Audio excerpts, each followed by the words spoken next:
Sino ba namang ayaw ng fresh? Fresh experiences. Fresh na pagkain. Fresh na tanawin. It's actually the experience of harvesting shrimp. Doon tayo sa may pagpipilian. Matamis o maasim. Ito sinusubukan mo. Ito yung matamis. Dagat man. O ilog. They got it. Mag-scooter po! Sama ka po! Hindi scooter sa daan, scooter sa tubig. Kaya nandito tayo ngayon sa Yacht Club Tubig. Scooter sa tubig! Yes! Tara, larga na tayo, Bieros. May isa na ako. Ikaw, kapag tinatanggalan mo ng kaliskis yung bangus, meron ka bang kinakanta? Wala, sumasayaw pa ko eh. Sumasayaw ka? O sige, kakanta ko. Yan. Happy birthday! Tuklasin ang kakaibang freshness na hatid ng bayan ng Palawig.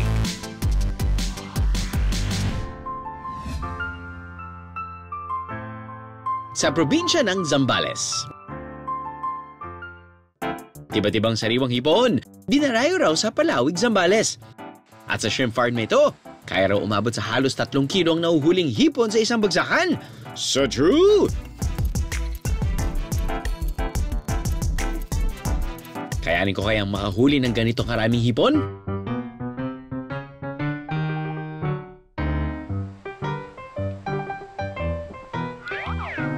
Kailangan, may strategy po yung tamang paghagis. Tamang paghagis ng net. And then, be balance po ng ating body. Kasi may possible na mahulog tayo sa tanks. Sa tangke. Okay. Tinuruan ako ni John kung paano ang tamang paggamit ng net o dala. Kapag right-handed po tayo, so doon po yung lock. Okay? And then, nahawakan po natin siya dito sa taas. And then, hahatiin po natin siya sa gitna. So, ayan. And then, nahawakan po ulit natin siya. Okay? And then, pagkahawak po natin, kukuha po tayo dito ng kaperaso niya. So, bali 3 hati po siya. Dito po siya sa likod ng siko natin. And then, may hawakan po tayo dito sa kaliwa. Ako naman! Ayan. Kukunin ko ng konti. Tama po ba? Yan, sir. Dito po ang hawak. Dito yung hawak. Apo.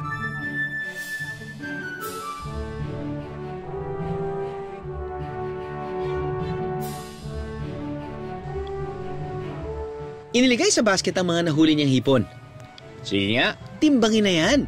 Pumalo kaya sa 3 kilo ang kanyang nakuha? 3.06. Pasok na pasok sa banga, Jan.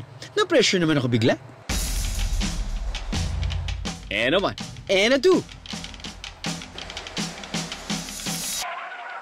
Naku po, nga.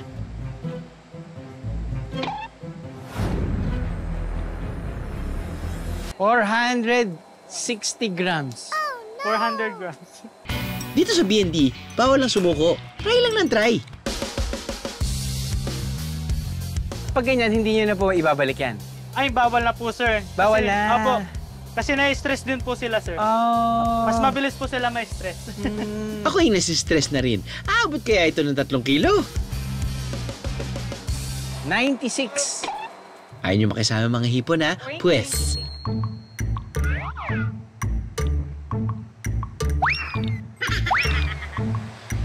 Ewan ko na lang kung hindi pa kayo magpahuli.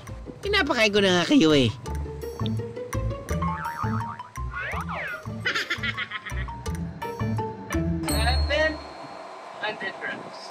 As compared to the performance ni Kuya Jan na yung unang hagis lang niya ay naka-bingwit na kagad siya ng mga 3 kilos of shrimp. Ako'y nabot ng mga 4 na beses para umabot dun sa quantity na ganun. I guess paano ba yun? I guess it's just the style. Katulad ng sinasabi ni Jan, yung style ng paghagis. Ang farm na ito ang unang nag-offer ng pagdadala ng hipon sa mga turista. So we have an offer ng day tour which is 500 per head, inclusive of 2 kinds of shrimp, rice, and drinks. And pwede nyo na ding ma-experience ang binabalik-balikan ng mga turista dito, yung Dala Experience, which is local term ng catching shrimp. 550 hanggang 570 pesos ang kada kilo ng hipon na mahahango. Depende sa laki ng mga ito. At ang best part, pwedeng ipaluto ang inyong hard-earned na hipon.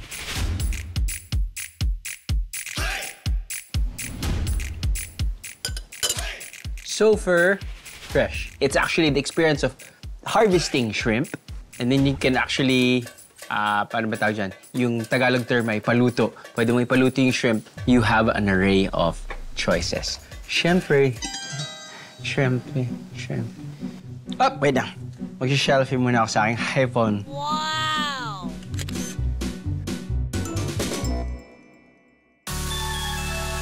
Gusto mag-tour na may kakaibang activity para sulit? Ang yacht tour na ito, nag-aalok ng inflatable pool at scooter. Sa dagat, tara muna sa Subic Bay. Paano kung makuryente ako? Walang kuryente to, walang kuryente. Promise? Let's go, Mama Puso! Makakasama natin ang dating fish vendor na naging isang social media sensation na si May Ann Basa o mas kilala bilang si Bangus Girl. Napapanood siya ngayon sa Kapuso Gen Z series na Maka. Uy, so excited! For the scooter! Meron pang helmet. May knee pad para protection pag ako'y nahulog. Oo. May. Kuya Drew, Yes. excited na po ako mag-brum! Mag-scooter po! Sama ka po? Okay, so medyo nagkaroon tayo ng miscommunication. Hindi scooter sa daan, hindi motorcycle. Kumbaga, scooter sa tubig, kaya nandito tayo ngayon sa Yacht Club Tubig. Scooter sa tubig! Yes! First time ko po, First time Kuya mo ba? Drew! Yes! Oo. Ito po pangarap ko makasakay sa scooter Sa dito scooter. sa tubig! Buti na lang sa dream scooter. come true! Pero hindi mo kailangan ng helmet, so kahit tanggalin mo na yung okay na tayo dyan. Ito yung mga ganyan. Kasama sa package ng yacht tour ang inflatable pool kung saan pwedeng magtampisaw at mag-chill ala bangus. Mermaid pala.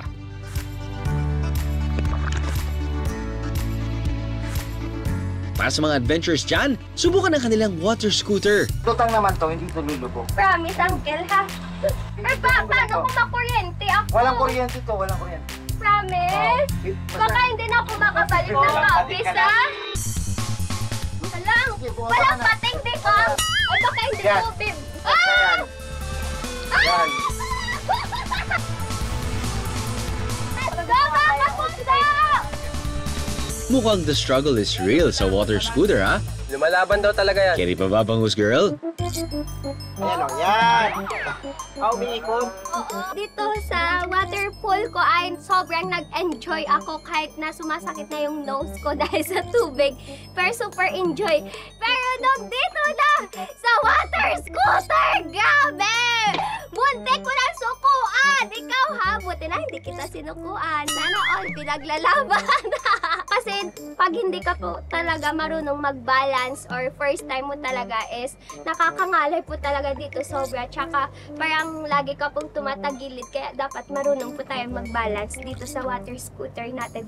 And nung siguro mga 3 beses ako nakaikot bago ko siya na-enjoy. Bukod sa inflatable pool at water scooter, may enjoy nyo rin ang mamingwit ng isda at mag-ihaw on board. Ganun talaga, Bieros. Kapag sumakses in life, swim-swim lang, kain-kain na lang, chill lang sa yate. Ha, ang sarap naman. Hehehe. Hindi lang sariwang hipon at nakaka-fresh na water activities ang meron sa Zambales. Dahil ang bagong luto nilang tubig, inuluto sa iba at kawayan. Ang mabusisi at patrabahong pagluluto nito, inaabot daw ng hanggang 6 na oras. Ipinakita muna ni Nanay Rosita ang paghahanda ng mga kawayang gagamitin sa paggawa ng tubig. Pag naputol na ito, tanggalin ulit yun. Tapos, dito na naman, Okay. tanggalin ulit yun. Green light yun. Hanggang ganon. Pag maiksi na doon sa bandaron, kahit na hindi ka na magtanggal. Aha. Okay. Gets. Titingnan po muna namin kayo, tapos nun kami susubok. First time mo bang gawin to? First time din? Kahit taga-probinsyana pa, Kuya Dre, hindi ko pa po Hindi pa na-experience na-experience. maglanggari. Daming galing ni Nanay. Oo. Ilang taon ka na po, Nay? Parang lakas-lakas mo pa po. Si 68 na, madam. Ilan po, Nay? 68 daw 68. 68 sa December. Parang 58 pa lang si Nay. Nambola ka pre yan, Mayan. Dahil dyan, showdown na tayo sa paunahang pagputol ng dalawang kawayan. Ikaw, kapag tinatanggalan mo ng kaliskis yung bangus, meron ka bang kinakanta? Wala, sumasayaw pa ko eh. Sumasayaw ka? O sige, kung sumasayaw ka eh, di... Ikaw dalaw. Ako kakanta ko. Yes. Grabe. Yung bangus girl, nandito na po sa paglalanggari girl. E paano ba yan, Mayan? Nakaisa na ako. Yay! May isa na ako. And just like that, tapos ko na ang challenge. How about you, Mayan? Ito, mas matigas to kaysa sa bangus, no? Parang nagugutom na ako, sir. Nagugutom ka na. Parang gusto ko nang tikman yung lulutuin natin. Sobrang, nakakapagod pala yung ganito. Mukhang gutom ka na nga at minadali mo na ang iyong pangalawang kawayan. Nakakailan ho kayong ganyan, Nay? At di ba ilalagay po natin yan dyan sa mismong... Kawayan. Ito lang, sir. Pag ganyan kalalaki, baka walang 10. Walang 10. Tapos magkano po yung pagbenta nyo sa ganyan? Kada Yung piraso? pinakamalaki, sir, 250. 250. Yung isa naman, pag yung XL na talaga, 300. 300. Tapos pang gano'ng kadaming tao po yung gano'n? Mga 5, 6. Sige, Mayan. Subukan mo maghalo. Hanggang dyan lang po talaga yan, Nay. Opo, aalsa po yan. Aakyat pa. Oo. Tapos, Opo. ito naman, Pa. gagawin nating pangsaki. Bakit ganun? Sisiw lang kay nanay ang pagtitiklop ng bunot ng nyug. Pero ako full force na. Di ko pa rin matiklop? What happened, Drew?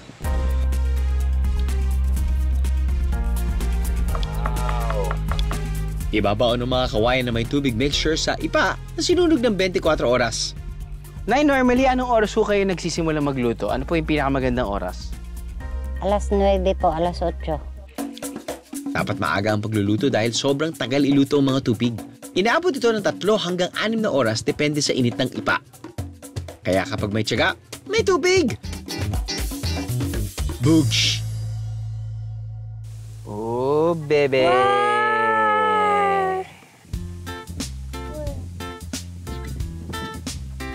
Mahilig ka siguro sa matatamis na? Mahilig ka sa matamis! Yes po. Hindi ba yan magsastuck sa braces mo? Piling ko nga. Stuck Tapos ang yummy pa. Masarap siya. Hindi siya ganong katamis. Yes Sakto po. lang siya. So, syempre, yung texture niya. Yan. Okay sa'yo yung ganyang texture? Yes po. Saktong-sakto yung pagkakunat. Parang yema. Parang yema. So, naiisip mo ba talaga na maglalagay ka ng mga bangus flakes dito? Pwede. After magbangus, eto na yung gagawin kong dessert. 35 years nang nagluluto ng tubig sa kawayan si Nanay Rosita. Tuwing Semana Santa lang daw ito natitikman noon.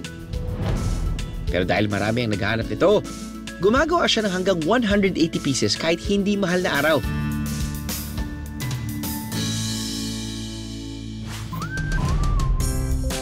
Chill na gala ang hanap? Kamusta naman ang sobrang linaw ng ilog? Sa halagang 50 pesos. Ito ang Bagsit River. 14 na kilometro mula sa highway ang kailangan lakbayin para marating ito. Nakatago man, kitang-kita naman ang linaw ng tubig.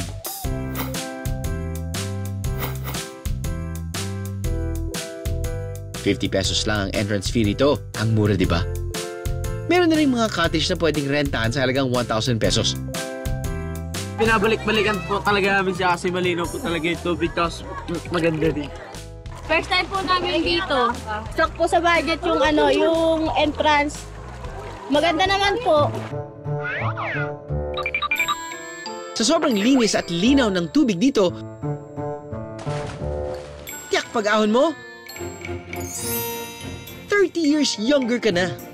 Lakas maka-fresh naman talaga.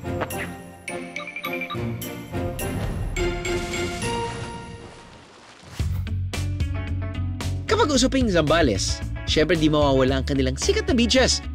Kamakailan lang, naging viral online ang parting ito ng Zambales. Yung true dagat o dagat ng tao? Kung bet na mas solo ang beach,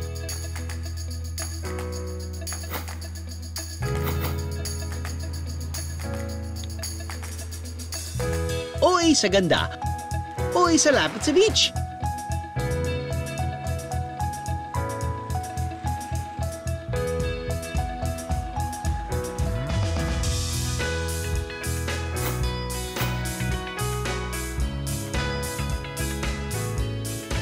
Kompleto na rin dito ang amenities gaya ng common kitchen at dining area, swimming pool, at shower area. Kapag nasa beach, masarap kumain ng seafood. Ino-offer din ng resort ang boodle fight na swak for the fam o barkada.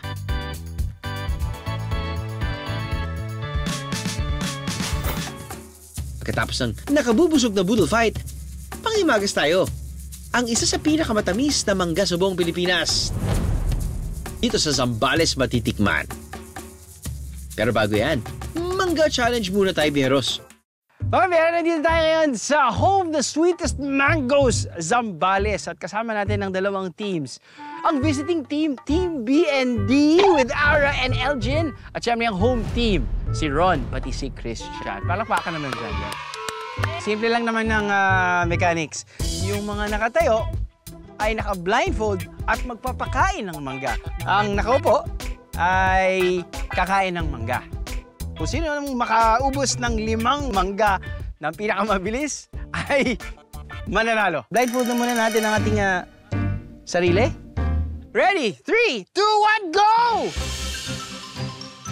Ara, iting mangga. Sana isa, talupan ang home team at nakaisa na agad sila. Si LG ng Team BND, mukhang naiinip na sa kanyang partner. Alright, buti na lang naghugas sila ng kamay. Nagsimula na silang kumain ng mangga. Bakit nakabahan ng kamay ni Christian? Hindi naman siya yung kumakain. Okay, buti na lang ang pinakamalapit na ospital ay sa Subic pa. Very good. Ang home team nag-umpisa naman sa kanilang pangatlong piraso. Pero ang Team BND, May balat pa. may balat. Mangga at hindi daliri ang kakainin, okay? at tatapusin ang kanilang pangatlong mangga. Very good. Up. Oh, wow. Giggle match, guys. Okay, from the looks of it, mukhang nangunguna ang Team BND. Bibilisan kaya ng Team Zambales. Huling mangga na ng Team BND. Kaso, Ay, nahulog! Nahulog! Nahulog yung mangga. Patay. Patay ka ngayon.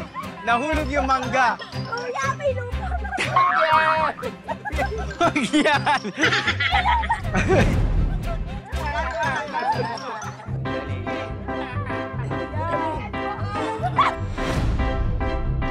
Wow! Iba talaga sumubo. habang nagkakagulo ang Team BND, humahabol na ang Team Zambales. Sino kaya magwawagi? Sumubo.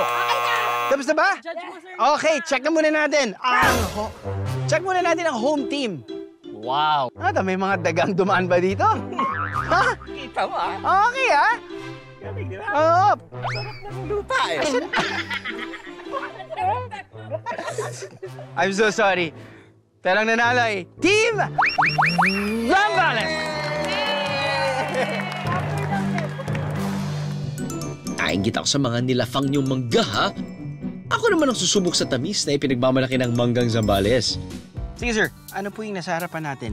We measure the sweetness of our fruits here in the farm. Okay. This scope is called the refractometer. Okay. And then we put the juice of the mangoes here. Okay. And then you look at the scope and then there's a meter that will tell you the Brix level. That's the unit of measurement, parang gano'n. Of the sugar. Normally, our mangoes, the lowest that we get is around 18 Brix. 18 bricks? 18. What is the highest? The highest we got is 24. Putol pa levels yon. Bago natin kunin ang sweetness level, tikman muna natin ang kanilang mangga. Pwede kong hulaan, sir? Sige.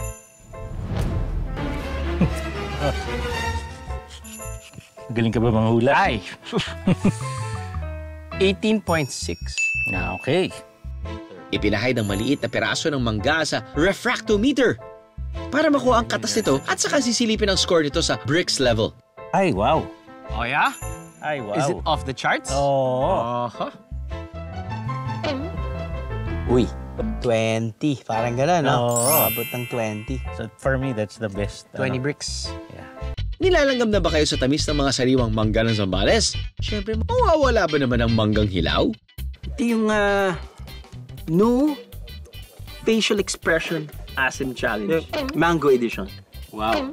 May ganun pa. Okay. Naku, maasim. Tunog pa lang maasim na yan eh. Teka. Parang may mali yung hati mo. Parang may mali yung hati mo. Parang... Amoy na amoy pa lang, oh.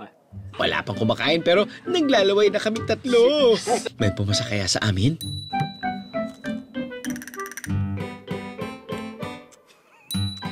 Palit na kayo ng ng brand, ng variation ng mangga. Oh, masyado matamis. Wala eh. Wala?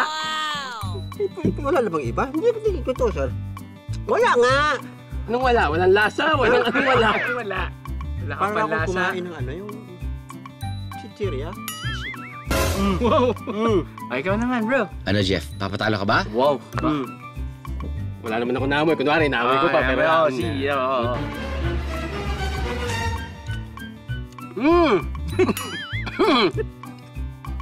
Ang sarap.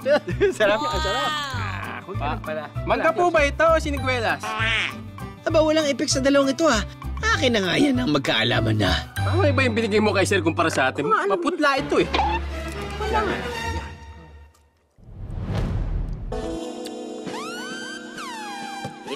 Parang kang dinadaya. Palagi kang hindi ka na nga. Dinadaya ka pa ba? Tingin mo naman. Ito. Asim ba, Sir? Maasim ba?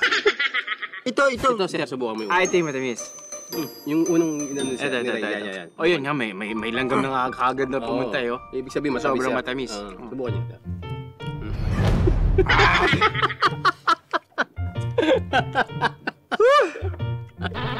Diba?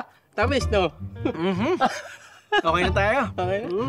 Wala! Epic fail ako sa challenge na ito. Pero ang manggang hilaw, hindi lang para sa naglilihi. Ginagamit din kasi nila ito sa kanilang sinigang bilang pampaasim.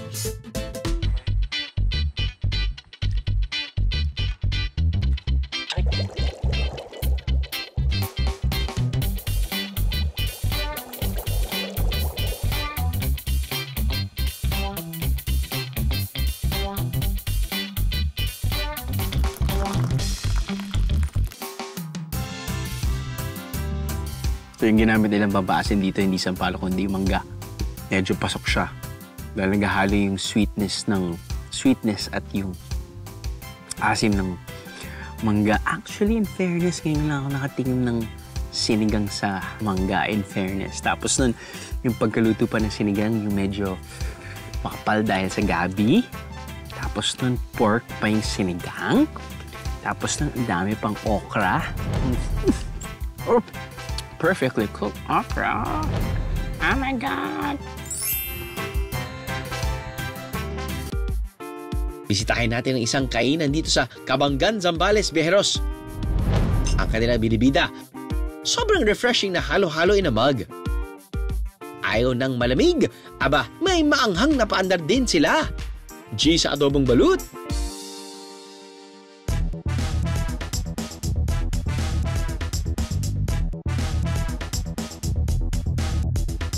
Hindi tinipid sa sahog ang kanilang halo-halo. Dahil dyan, swak yan ilagay sa beer mug. Cheers, Viajeros! Bukod sa best-seller na halo-halo in a mug, may bago pa raw silang paandar.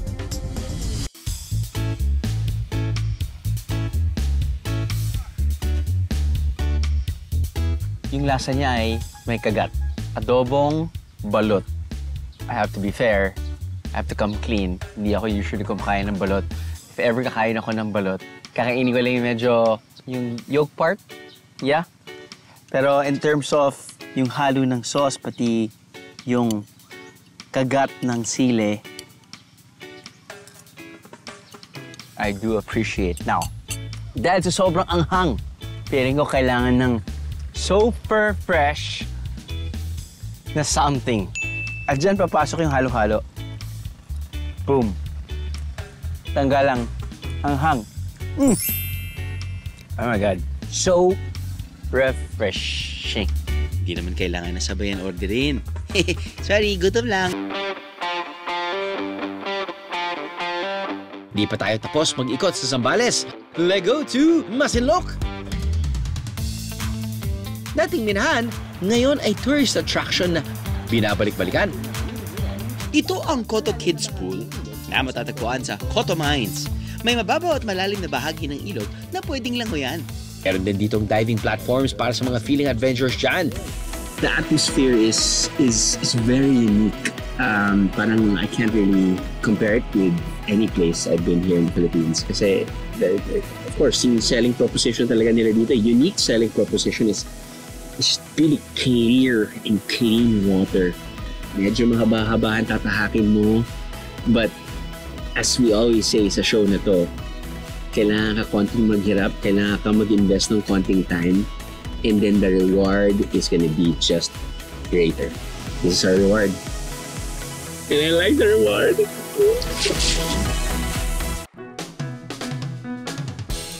Dati minahan ang paligid ng ilog. Sa ngayon, katayo pa rin dito ang mga estruktura ng mining site, kaya kahit isinara na ang minahan noong 2010. Ilang beses man tayong bumisita, ang dami pa rin fresh sa probinsyang ito, no? Mapa-adventure man yan? O lalantakan? Siguradong may dagdag sa mga bagong kahihiligan dito. Kaya dapat, for the hanap lagi. Dahil sure na may paandar sila rito sa Zambales, Pijeros.